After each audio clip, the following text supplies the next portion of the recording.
Hi, I'm Nicholeen Peck, and I teach parenting, family communication, all through the lens of self-government all over the world. And guess what? I just became a grandma. In this video, I'm going to be talking about 12 things I wish I'd known before I had my first baby, and things that I'm sharing to my daughter now that she's had hers.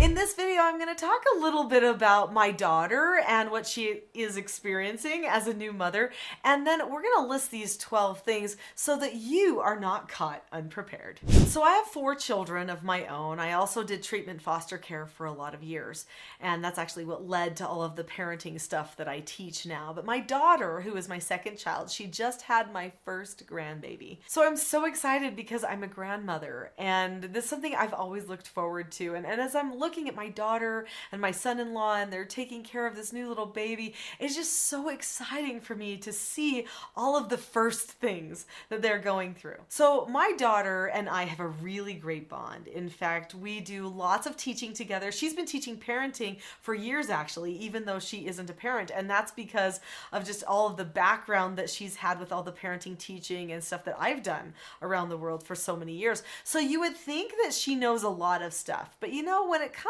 to having a baby and a new baby at home and even just the birth process, there are so many things that there can't be a way to learn all of them quick enough, it seems like, right? So there are key things, 12 things in particular, that I wish I would have known before I had my first baby. It would have made a big difference, and I'm going to share those things with you now. I didn't know how much I would learn, so I thought I had to have it all figured out ahead of time. No, you don't have to have it all figured out ahead of time. In fact, you're going to get going along this parenting journey, and you're going to find more and more and more things that you don't know. And you'll be tempted to try to have this image to your child that you know everything. That if they ask, why is the sky blue? Or, let's pick something even harder. What exactly is in this chicken nugget, right? Like, they're going to pick some question and you're going to feel like you have to tell them everything, that you know absolutely everything. Well, you don't. You don't have to know every single thing. In fact, it's okay to learn in front of the child. It's okay to learn from the child sometimes. So that was a big one for me. I realized that I actually became the person I am after I had my children. Most significant experiences in my life came because I was teaching another person and learning alongside this other person. So truly, you'll reach full maturity now. You may think you've already reached it, but I promise you, there's more to come. I wish someone would have told me that waking up in the night to feed my baby could be awesome. Now I know you're thinking, what? But this is true. I told my daughter that. I said, Paige, you've got to feed this little baby, every couple of hours, 2 to 3 hours. You're going to be waking up a lot. Let me tell you something that I learned. Because one of my children, London, she did not sleep through the night till she was 11 months old. That is very long. And so I was constantly getting up to feed her, but there was this point where I recognized as I was feeding this child in the middle of the night, this is just our time. She's child number 3. She has to share her attention with all of these other children all day long. And that's not bad. It's actually good. She's a very patient person, because of it. And she's driven too, right? Whatever she puts her mind to, she does, because she had good examples. But there wasn't as much of that time for just me and her that some of the other children had that came before her. And so that was our time in the night. And I would look in her little eyes as she would eat and just decide I wanted to just feel her breathe and cuddle her and think about her and our relationship. And I just bonded deeply to her. My heart reached out to this little babe that was in my arms, and to the point that I actually kind of looked forward to waking up and just having time with her, even though I knew it was going to make me more tired in the morning. But let's not think about ourselves. Those are beautiful bonding times, and if we embrace them, they do amazing things for our relationship. To this day, London, who's 19, still loves to have a cuddle from mom. And I, for one, am really happy about that. When she finally started sleeping through the night, I thought, oh no, what happened to my alone time with London? And I kind of grieved the fact that she didn't need that time anymore. Nobody ever told me that my heart would literally expand every time that I had a child. When I had my first child, I was excited. I knew I'd love my baby, but I felt my heart grow. I felt my love increase. I didn't even know that was possible, but it was a physical feeling that I had. And then when I had my second child, I thought, oh no, am I going to love the second child as much as I loved the first child? Because I don't know if it's possible to love something more than I love this first child. And then when I had that second child, I felt my love expand again. Amazing. I was actually kind of blown away by that. I didn't know that that was possible, but with each child that comes into your family, your love just gets bigger. It's not like you have to separate it out. You just get more. So don't worry about that. That love is going to be there for you, especially as you allow yourself to bond with the child. That bonding is so important. Before I share my next tips with you, the things that I wish I would have known, click that subscribe button. You are starting right now on your parenting journey. All of the videos on this channel are about truth-based, principled parenting that lead to parenting self-government and child self-government. They are a treasure trove, golden nuggets that you will want to have at your disposal so that you can have that happy family that you desire. Click the subscribe now, and don't forget that notification bell too, because you will not want to miss the videos that come out on this channel. They will make you a great parent before you even get that child here. Breastfeeding leads to increased bonding. Now, I know not everybody is able to breastfeed for a variety of different circumstances, but no one told me how much breastfeeding would increase the bonding with my child. And let's be honest, when we're thinking about that child coming, that's what we're dreaming about, is the bonding time that we're going to have with them. So even though breastfeeding is harder, if you can do it, because it does increase the bonding. And if for some reason it doesn't work out for you or you can't do it, don't beat yourself up, okay? Accept a no answer. That's a self-government skill I teach parents and children all the time. Accept a no answer, and then make sure that you're looking into your child's eyes whenever you do feed the child. Have that time be for you so that that bond increases like it should. I wish I would have known that bonding with the baby was actually the most important piece of child development. So a child's brain develops systematically over time.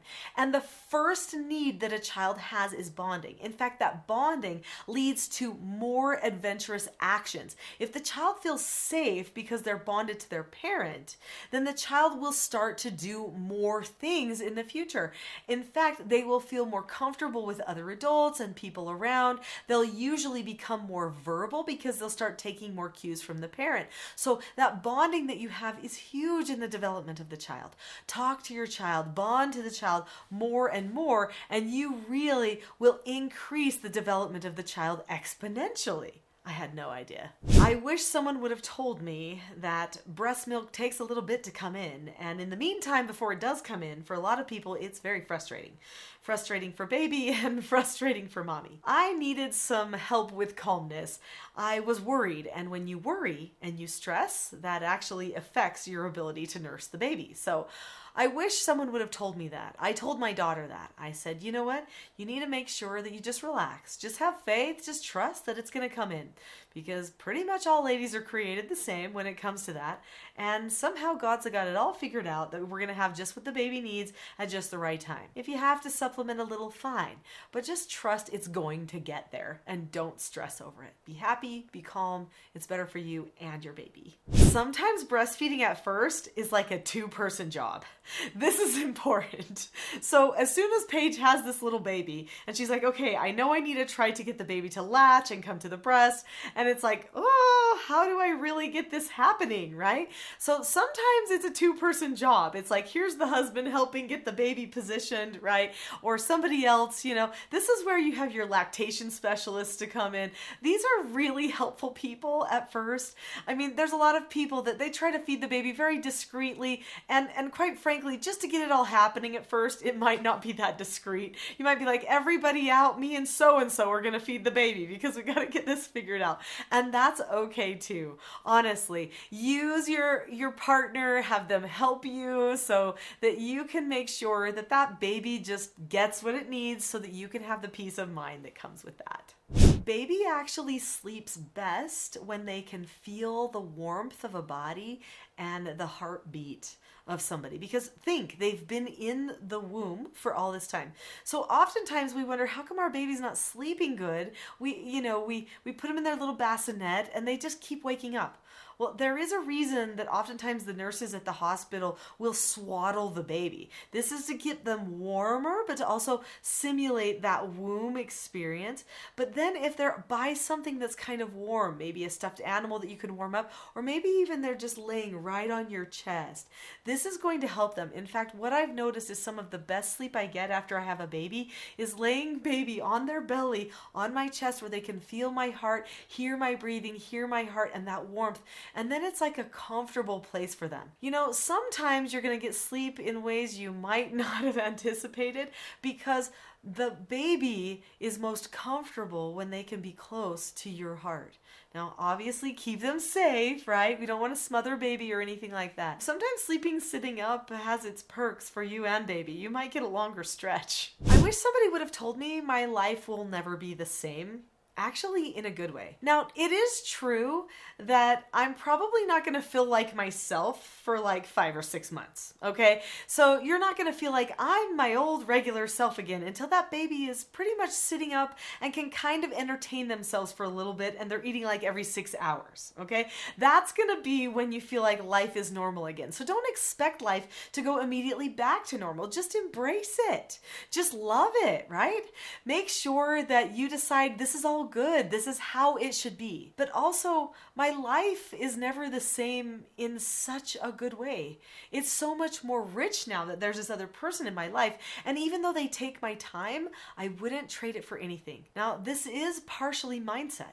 You have to decide you are okay with taking the extra time with that person. But when you make that decision, life becomes beautiful. Even though it's 5 or 6 months before you get back to maybe that regular exercise routine and all those things you're hoping for. I wish somebody would told me that I wouldn't feel very romantic for a while.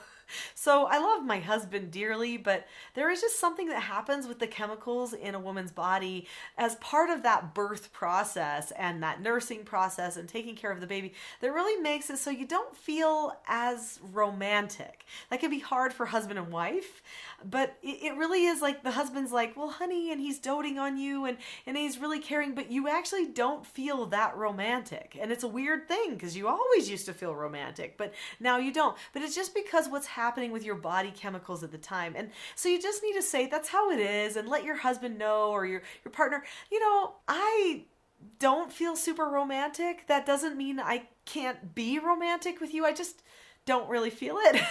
That's just how it is. But don't worry, that too shall pass and everybody gets back to normal and it's super happy. Nobody ever told me, and that's because I don't think anybody that I knew actually knew, that my children didn't have to end up fighting, that my children didn't have to end up having attitude problems, and I wasn't going to have to battle them and not enjoy their presence and their company. Because I've seen families, I was raised in a family, and there were always these battles that happened, and these attitude problems and whining and everything.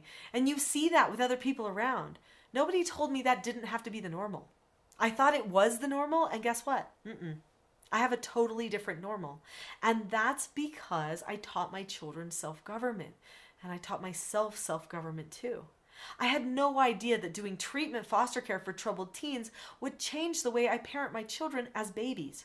So my oldest child, when he was 2 and 3 years old, was having tantrums, throwing things, and I thought, I guess this is just what I need to deal with. But then as soon as I learned certain skills and connected them with the principles that I knew were true, everything changed. I changed. My son changed. He was more secure and happy. He potty trained easily. We were able to develop a bond and solve problems in a way that did not involve meltdowns. Learn the skills that you need. It's so powerful. Probably one of the most important self-government skills that you could learn is calmness. And as a starting bonus, a gift, because you're having a baby, right?